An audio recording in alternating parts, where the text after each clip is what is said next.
Hello everyone. So today we are going to start the NCERT solutions of electrochemistry. अब देखते हैं first question. Arrange the following metals in the order in which they displace each other from their solution of their salts. ठीक है, तो देखिए सबसे पहले यहाँ पर हमें समझना है कि क्वेश्चन का मतलब क्या है कि कौन से मेटल दूसरे को उसके सॉल्ट सॉल्यूशन से डिस्प्लेस करेगा. ठीक है, फॉर एग्जांपल मान लीजिए एल्यूमिनियम आपको एज ए मेटल दिया गया है और कॉपर का सॉल्ट सॉल्यूशन है. तो मान लेते हैं कॉपर सल्फेट है, तो कॉपर सल्फेट के सॉल्यूशन में कॉपर 2 पॉजिटिव होंगे और SO4 2 नेगेटिव होंगे. ठीक है, तो क्या ये एल्यूमिनियम इस कॉपर को इसके सॉल्यूशन से डिस्प्लेस कर पाएगा? मतलब एल्यूमिनियम इसकी जगह ले ले और कॉपर को बाहर निकाल दे. कॉपर को बाहर कैसे निकालेगा? रिड्यूस करके. ठीक है, तो क्या ये पॉसिबल है कि कॉपर 2 पॉजिटिव 2 इलेक्ट्रॉन लेके कॉपर में कन्वर्ट हो जाए और इसकी जगह, क्योंकि एल्यूमिनियम हमेशा 3 पॉजिटिव आयन बनाता है, तो इसकी जगह एल्यूमिनियम Al3 पॉजिटिव में कन्वर्ट हो जाए. ठीक है, तो ये पूछा गया है कि क्या ये पर्टिकुलर मेटल्स, कौन कौन से मेटल दूसरे मेटल को उसके सॉल्यूशन से डिस्प्लेस कर सकते हैं, मतलब उसके आयन को रिड्यूस कर सकते हैं. तो यहाँ पर हमें देखना पड़ेगा कि एल्यूमिनियम तभी कॉपर 2 पॉजिटिव को रिड्यूस करवा पाएगा. ठीक है, कॉपर 2 पॉजिटिव इलेक्ट्रॉन गेन कर रहा है तो इसकी रिडक्शन हो रही है, तो इसकी रिडक्शन हो रही है और एल्यूमिनियम की ऑक्सीडेशन हो रही है. तो इसके लिए होना क्या चाहिए? Reduction potential of copper 2 positive should be greater than reduction potential of aluminium 3 positive. ठीक है, तो मतलब हमारे पास जो मेटल दिया गया है जैसे एल्यूमिनियम है, अगर इसका रिडक्शन पोटेंशियल कम है दूसरे से तो ये उसको डिस्प्लेस कर पाएगा. ठीक है, तो इतनी सी बात यहाँ पर समझनी है. तो देखिए यहाँ पर मैंने सभी की वैल्यूज स्पेसिफाई कर दी हैं. एल्यूमिनियम के लिए रिडक्शन पोटेंशियल, ये सारी की सारी जो वैल्यूज हैं E0, these are reduction potential values. तो एल्यूमिनियम के लिए -1.66. ठीक है, तो जिसकी रिडक्शन पोटेंशियल की वैल्यू सबसे कम होगी, देखिए मैग्नीशियम की सबसे कम है, तो मतलब मैग्नीशियम इन सब को डिस्प्लेस कर सकता है, क्योंकि मैग्नीशियम की वैल्यू कॉपर 2 पॉजिटिव से भी कम है, एल्यूमिनियम 3 पॉजिटिव से भी, Fe2 पॉजिटिव से और जिंक 2 पॉजिटिव से. तो मतलब मैग्नीशियम सबको डिस्प्लेस करवा पाएगा यहाँ पे. ओके, तो हम बोल सकते हैं कि the tendency to lose electrons, ठीक है, टेंडेंसी टू गेट ऑक्सीडाइज, या आप बोल सकते हो टेंडेंसी टू गेट ऑक्सीडाइज और टू लूज इलेक्ट्रॉन्स, किसकी टेंडेंसी सबसे ज़्यादा है? मैग्नीशियम. ठीक है, क्योंकि गेन करने की टेंडेंसी बहुत कम है. 2 इलेक्ट्रॉन गेन करने का मतलब है यहाँ पे इसकी टेंडेंसी -2.36 है. माइनस का मतलब बहुत ही ज़्यादा कम है.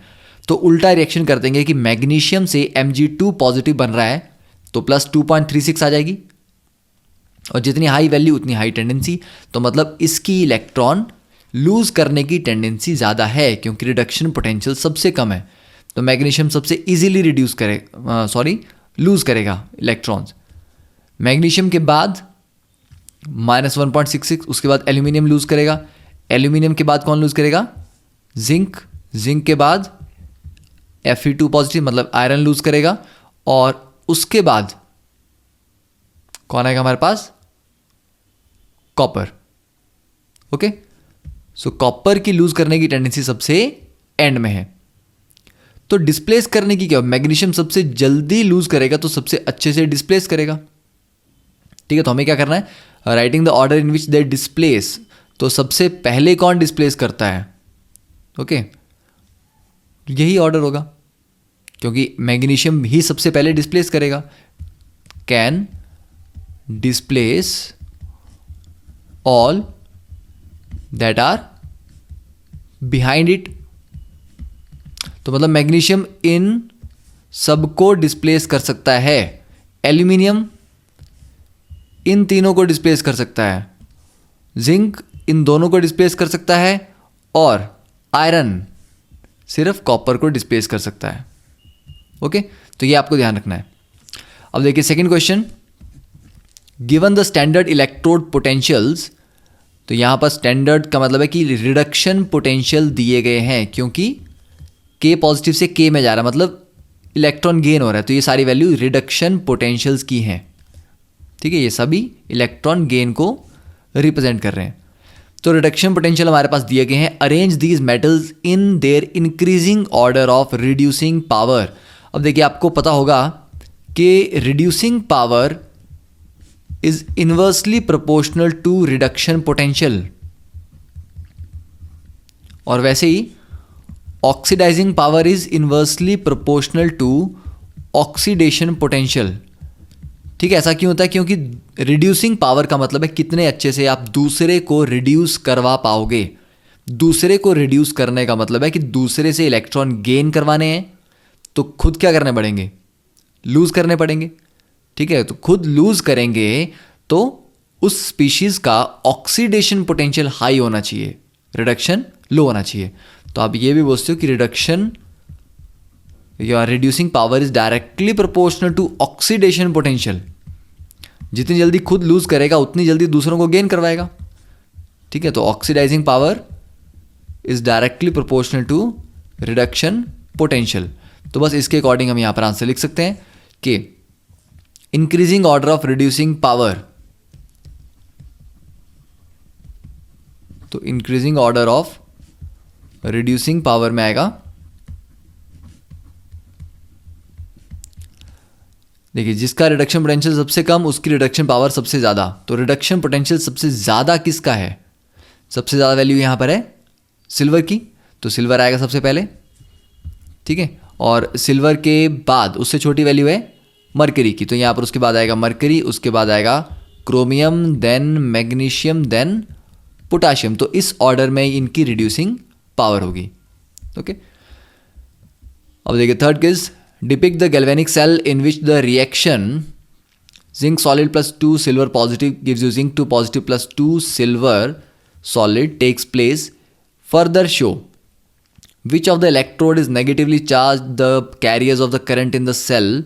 देखिए डिपिक्ट द गैल्वेनिक सेल, तो गैल्वेनिक सेल का मतलब आपने दो बीकर्स नहीं बनाने हैं, जो सेल की डिस्क्रिप्शन होती है, ठीक है। दैट इज कि बीच में हम क्या लिखते हैं? सॉल्ट ब्रिज, लेफ्ट में लिखते हैं एनोड, राइट में कैथोड। तो जिंक कन्वर्ट हो रहा है जिंक 2 पॉजिटिव में, ये हो रही है ऑक्सीडेशन, तो ये हो जाएगा एनोड पे, और Ag पॉजिटिव कन्वर्ट हो रहा है सिल्वर में, तो यहां पर हो रही है रिडक्शन, तो ये बन जाएगा कैथोड, ठीक है। तो एनोड लेफ्ट में लिखेंगे हम, तो देखिए एनोड को हम लेफ्ट में लिखते हैं, तो जिंक सॉलिड था और इससे कन्वर्ट हुआ जिंक 2 पॉजिटिव में, और ये जो बार है ये स्ट्रेट लाइन, ये क्या बता रहा है? फेज डिफरेंस, कि लेफ्ट साइड सॉलिड है, राइट साइड एक्वस है। उसके बाद आ गया सॉल्ट ब्रिज, सॉल्ट ब्रिज के बाद रिडक्शन में क्या हुआ? कैथोड पे क्या हुआ? Ag पॉजिटिव एक्वस में थे और वो रिड्यूस होके जा रहे हैं सिल्वर सॉलिड में, ठीक है। तो इसमें ये जो जिंक है ये बेसिकली कौन सा इलेक्ट्रोड है? एनोड। ये जो सिल्वर है ये कौन सा है? This is cathode. अब which of the electrode is negatively charge. अब जिंक जब 2 इलेक्ट्रॉन लूज करेगा तो वो 2 इलेक्ट्रॉन किस पे रहेंगे? वो एनोड पे रहते हैं। इसीलिए गैल्वेनिक सेल में एनोड नेगेटिव होता है, कैथोड पॉजिटिव होता है, ठीक है। याद रखना है कि जो ऑक्सीडेशन शो करेगा, जिंक ने 2 इलेक्ट्रॉन लूज किए, इलेक्ट्रॉन कभी भी पानी में नहीं जाते, इलेक्ट्रॉन हमेशा मेटल पे ही रहते हैं। तो जिंक 2 पॉजिटिव चला जाएगा एक्वस सॉल्यूशन में, पर 2 इलेक्ट्रॉन रॉड पे रह जाएंगे, ठीक है। जैसे यहाँ पर ये जिंक रॉड है, तो यहाँ से जिंक 2 पॉजिटिव तो पानी में गए, पर जो इलेक्ट्रॉन थे वो रॉड पे रह गए, इसलिए क्योंकि ये रॉड एनोड है, इस रॉड पे नेगेटिव चार्ज आ जाता है, ठीक है। तो फर्स्ट पार्ट हो गया, सेल हमने लिख दिया, carriers of the, okay, which of the electrode is negatively charge, anode is negatively charge, that is zinc rod is negatively charge. The carriers of the current in the cell, तो current कौन carry करते हैं? देखो cell में आपके पास electron तो जाएगा wire के थ्रू एनोड से कैथोड में, मतलब आपके पास दो बीकर हैं, ठीक है। ये 2 बीकर हैं, यहां पर हम सॉल्ट ब्रिज से कनेक्ट किया है, ये जिंक और ये सिल्वर, इनके बीच में हमने वायर से उनको कनेक्ट किया, तो इलेक्ट्रॉन्स तो यहां से यहां फ्लो करेंगे, पर बाकी का सर्किट कंप्लीट कौन करता है? यहां पर जो आयंस हैं और सॉल्ट ब्रिज में जो पेस्ट है, ठीक है। तो carriers of the current in the cell, so internal circuit में अंदर क्या होते हैं, आयंस, ठीक है। तो ions are charge carriers, okay, in the cell,